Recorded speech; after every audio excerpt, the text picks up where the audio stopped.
I think we can all agree that the migration crisis last year was probably the single biggest catastrophe to hit the European Union in its history. In fact, I go as far to say it has put the very existence of this project in jeopardy. And what's amazing is that your own actions helped cause the problem in the first place. When Chancellor Merkel and the Swedish government committed the equivalent of cultural suicide and invited everyone who had a Syrian passport to come to the continent, it was obvious to all of us what was going to happen. People would attempt to come in their droves. People would die in the seas. There would be migrant camps overflowing.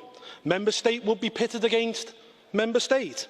The Schengen Agreement would collapse, and it would be a golden opportunity for the Islamic fundamentalists to bring carnage to our continent.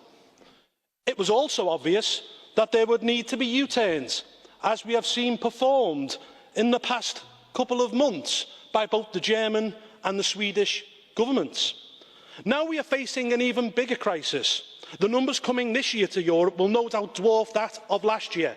We are facing a summer where the movement of people from the Middle East and North Africa will no doubt reach biblical proportions. And what is the European Union offering to solve this problem? The answer is more of the same.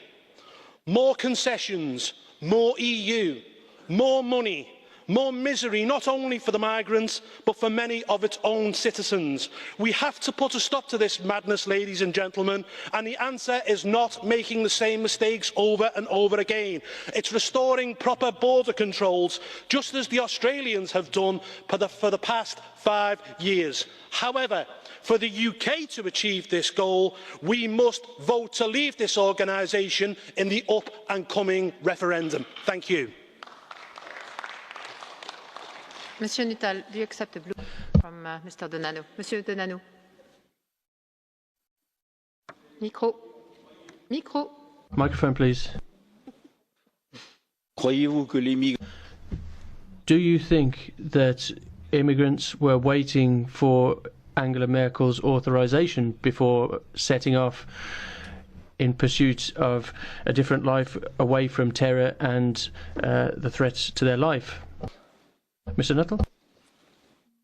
Yes, I think that when Angela Merkel said that Germany would accept everyone who could prove they were Syrian, I think a huge number of people came, and that's why fake Syrian passports are now on sale on the Turkish black market for €500 a go. That's why 1 in 3 people who turn up and say they're Syrian in Germany, it turns out they've got fake passports. You know, and what you're doing is you're putting the citizens of Europe's lives at risk. And in fact, you saw what happened in Cologne recently, and I'm telling you now, that is a taster of what is to come across. You didn't frankly have the balls to put country before party.